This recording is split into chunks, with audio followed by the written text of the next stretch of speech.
Subscribe कीजिए हमारे YouTube channel नाते रजा को और बेल आइकन को प्रेस कीजिए जिससे आपको हर रोज़ न्यू वीडियो की नोटिफिकेशन सब्सक्राइब। हमीद इब्ने मुस्लिम के हवाले से बयान किया जाता है कि इमाम ज़ैनुल आबिदीन रदी अल्लाह ताला अन बीमारी में तप रहे थे, आपको पता है, और 7 तारीख से 7 मुहर्रम से पानी और खाना बंद था। 7 का पूरा दिन, 8 का पूरा दिन, 9 का पूरा दिन, 10 का पूरा दिन और 11 का आधा दिन, यानी कि 5 दिन हो गए थे भूख और प्यास से, और बीमारी अलग थी। इमाम ज़ैनुल आबिदीन की गर्दन में यजीदियों ने तोक डाला कि साबिर का नाम ज़ैनुल आबिदीन है, वो समझें। गले में तोक डाला और सर यानी कि गर्दन से लेकर पैर तक आपको जंजीरों में जकड़ दिया गया, और जंजीरों में जकड़कर जिन सवारियों पर बीबियों को बिठाया गया था उसकी नकेल इमाम ज़ैनुल आबिदीन के हाथ में दे दी गई।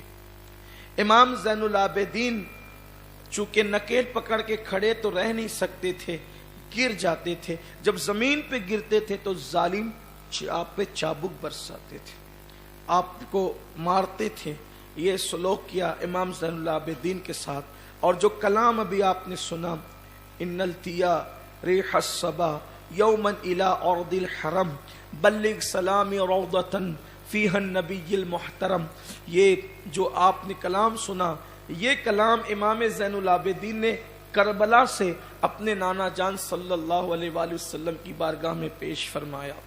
जब इमाम ज़ैनुल आबिदीन खड़े न रह सके और नकेल पकड़कर और गिर जाते थे और आपको चाबुक मारे जाते थे, फिर जब चल ही नहीं सकते थे तो आपको भी ऊंट की नंगी पीठ पे बिठा दिया गया और वो काफले के साथ आप रवाना हुए। उसकी तफसील आप जानते हैं, चूंकि आज उन्वान इमाम ज़ैनुल आबिदीन है। फिर इमाम ज़ैनुल आबिदीन जब कूफा के गवर्नर हाउस में पहुंचे तो वहां पहुंचने के बाद इमाम ज़ैनुल आबिदीन रदी अल्लाह तबारक व तआला खड़े थे और बीबियां भी खड़ी थी, जिनके लिए ताज़ीम के लिए खड़े होने का हुक्म अल्लाह के रसूल ने दिया। जैसा कि आपने माह मुहर्रम के बयानात में काजी शहाबुद्दीन दौलताबादी की तफसीर बहर मवाज के हवाले से वो बात समात की थी कि हुजूर ने फरमाया हसन और हुसैन और उनकी औलाद के लिए खड़े हो जाया करो। सरकार की जो मैंने रिवायत आपके सामने पेश की थी बहर मवाज से, कि जिनके लिए खड़े होने का हुक्म था वो खड़े थे। और वो पलीद जिना की पैदावार Ibn Ziyad, Ubaidullah Ibn Ziyad, गुरूर और तकब्बुर से जो है वो बैठा हुआ था, और इमाम हुसैन का सर जो है वो एक तश्त में रख करके लाया गया। और फिर उसके बाद ये भी हुआ कि उसने छड़ी मारी वगैरह, ये सब आप सुनते रहते हैं। और फिर उसने कहा कि ये कौन है, इमाम की तरफ इशारा करके कहा ये कौन है, तो इमाम ने कोई जवाब नहीं दिया। फिर कहा कौन है ये, तो उसके दरबार से किसी ने कहा कि ये हुसैन का बेटा है। तो कहा इसको क्यों कत्ल नहीं किया, इसको भी कत्ल करो।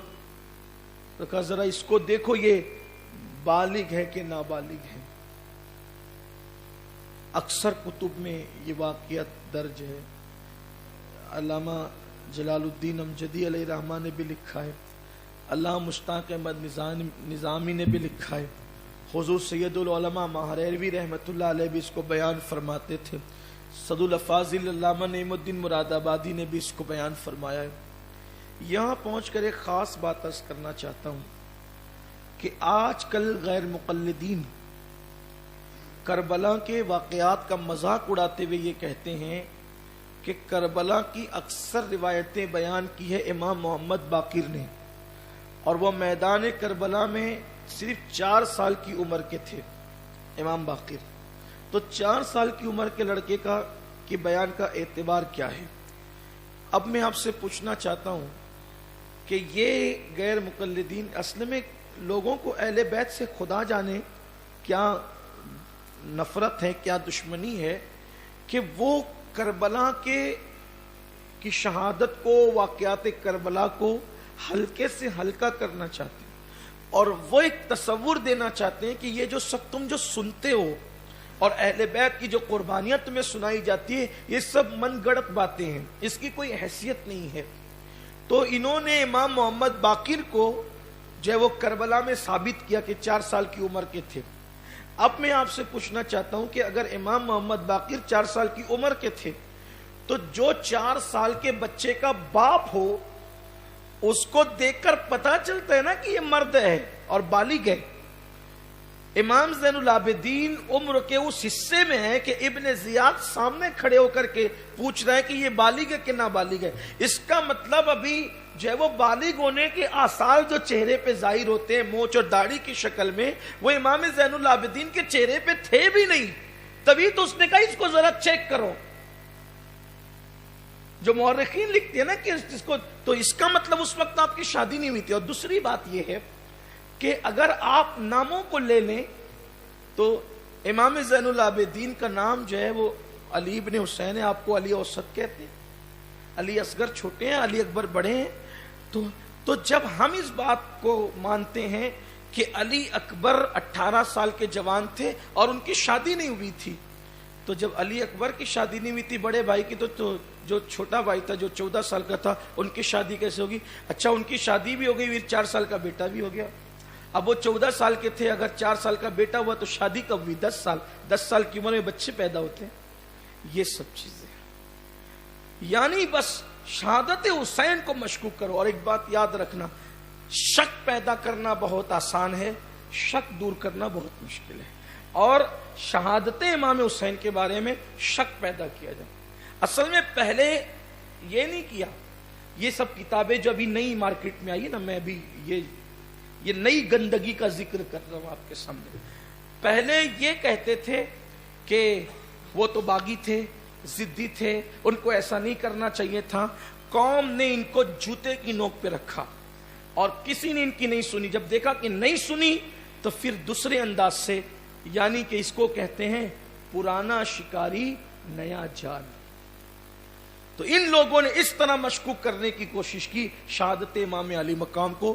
اور ساتھ ہی ساتھ میں چاہتا ہوں کہ آپ کے ذہن میں یہ باتیں ہونی چاہیے کہ اس انداز سے شہادتوں کو مشکوک کرنے کی کوشش کی جا رہی ہے، لیکن میں کہتا ہوں کوئی بھی کرے، جیسا کریں گے ویسا بھریں گے۔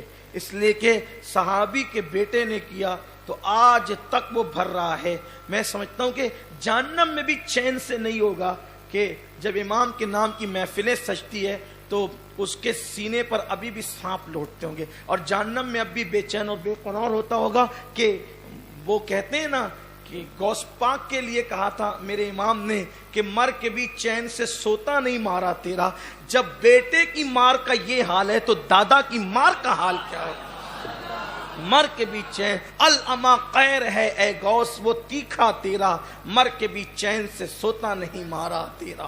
تو امام پاک امام زین العابدین کے متعلق ابن زیاد نے کہا دیکھو اس کو چیک کرو یہ بالغ ہے کہ نابالغ ہے، تو چیک کر کے کہا کہ یعنی اس طرح سے اصل میں بالغ لڑکوں کی علامت دیکھ کر یہ ظاہر ہوتی ہے کہ چہرے پہ مونچھ آنا شروع ہو جاتی ہے، داڑھی اگنا شروع ہو جاتی ہے، یہ بالغ ہونے کی علامت ہے۔ تو کہا کہ یہ بالغ ہو چکا ہے، کہا اس کو بھی قتل کرو۔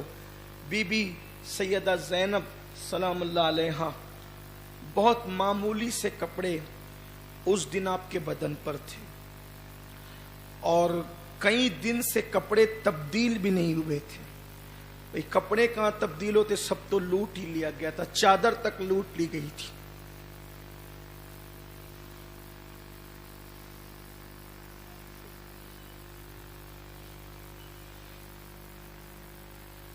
درود شریف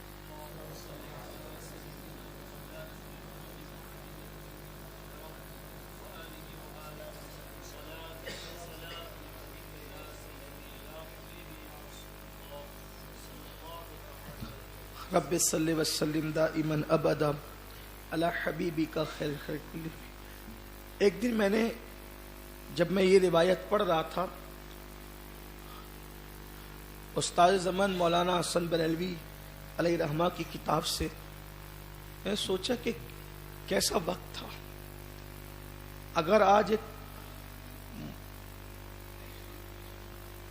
मुसलमान के मोहल्ले में किसी काफिर लड़की को सिर्फ कोई सीटी बजा करके अपनी तरफ मुतवज्जे करता है या उसका दुपट्टा सिर्फ खींच लेता है, तो मुस्लिम लड़के उसकी हिमायत में खड़े हो जाते। या किसी काफिर के मोहल्ले में मुसलमान की लड़की का कोई दुपट्टा खींच लेता है, तो काफिर लोग उसकी लड़की, मुसलमान की बेटी की हिमायत के लिए खड़े हो जाते हैं। जिनके घर में जिब्रील इजाजत के बगैर नहीं आते थे, उनके दुपट्टे छीन लिए गए थे और उनको बेदुपट्टा कर दिया गया। वो हाथों से चेहरा छुपाते।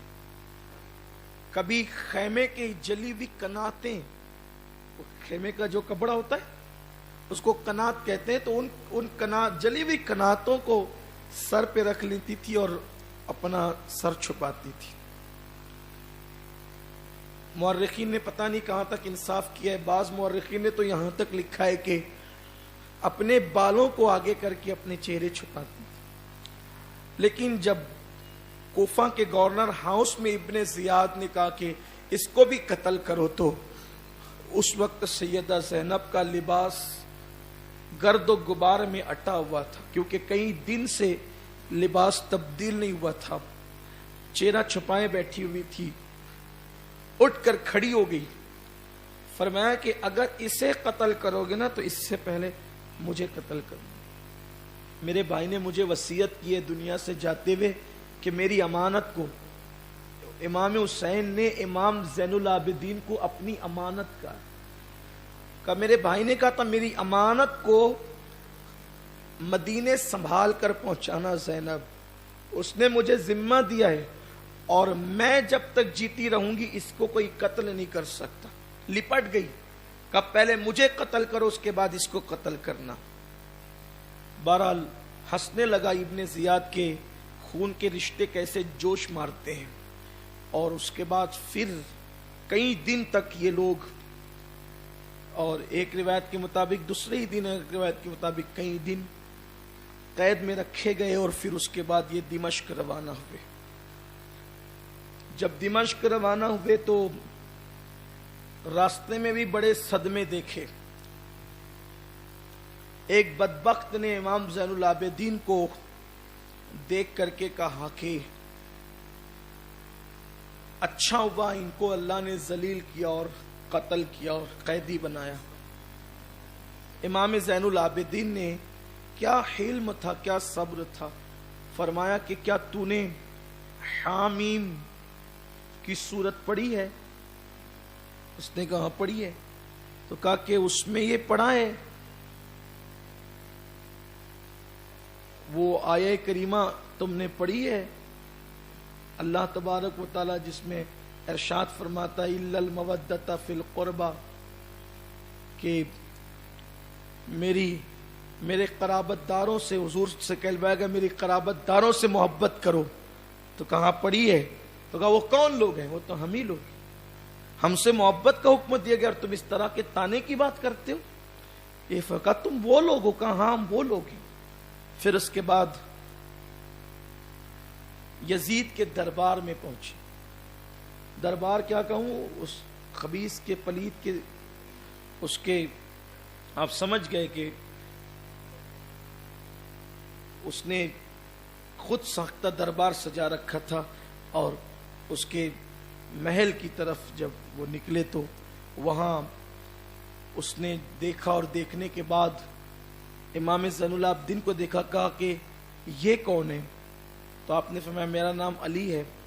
कहा मैंने तो सुना कि वो अली कत्ल हो गया करबला में, वो जो 18 साल का था।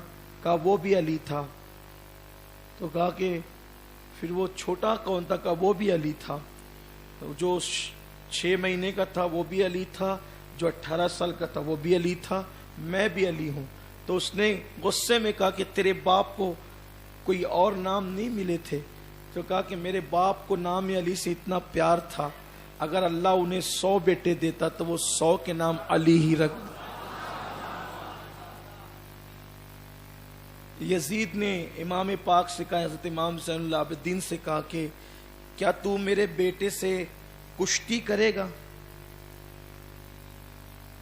علامہ حسین وائز نے اس کو لکھا ہے کہ یزید نے کہا تھا کہ کیا تو کشتی کرے گا میرے بیٹے کے ساتھ؟ تو امام زین العابدین نے کہا تھا میرے ہاتھ میں بھی تلوار دے اور اس کے ہاتھ میں بھی تلوار دے، کشتی کی بات کیا کرتا ہے، ہم جنگ کریں گے تو پتہ چلے گا کہ بہادر کون ہے۔ تو پھر اس کو یہ کہنا چاہیے تھا نا کہ شیر کا بچہ بھی شیر ہوتا ہے، تو اس بدبخت نے یہ کہا کہ سانپ کا بچہ بھی سانپ ہوتا ہے۔ جب یہ جرأت دیکھی نا امام زین العابدین کی، یہ جرأت دیکھی تو کہا کہ سانپ کا بچہ بھی سانپ ہوتا ہے۔ پھر اس کے بعد بہت سے واقعات ہوئے، لیکن چونکہ تذکرہ امام زین العابدین کا ہو رہا ہے تو امام زین العابدین کو اس نے اپنے پاس بٹھایا، اور بٹھانے کے بعد کہا کہ بھتیجے آپ کو میں چاہتا ہوں کہ واپس قافلے کے ساتھ مدینہ بھیج دوں، کیا خیال ہے آپ کا؟ امام نے فرمایا بات تمہاری ٹھیک ہے، لیکن یہ بات یاد رکھنا کہ میری 3 شرطیں مدینہ منورہ جانے سے پہلے۔ ایک کہ میرے ابا کے قاتل کو میرے حوالے کر دو، اس نے نہیں مانا، کہا نہیں یہ نہیں ہوگا۔ دوسری شرط یہ تھی کہ کل جمعہ کا خطبہ آپ کا آدمی نہیں دے گا بلکہ میں دوں گا، خطبہ جمعہ کل میں نے دینا ہے۔ اور تیسری شرط یہ تھی کہ ہمارے والد کا سر جو ہے وہ ہمیں سونپ دیا جائے، یا شہداء کے سر ہمیں دے دیے جائے، ہم اس کو دفن کر دیں گے۔ اس نے کہا یہ 2 شرطیں تو مجھے منظور ہیں اور پہلی شرط مجھے منظور نہیں۔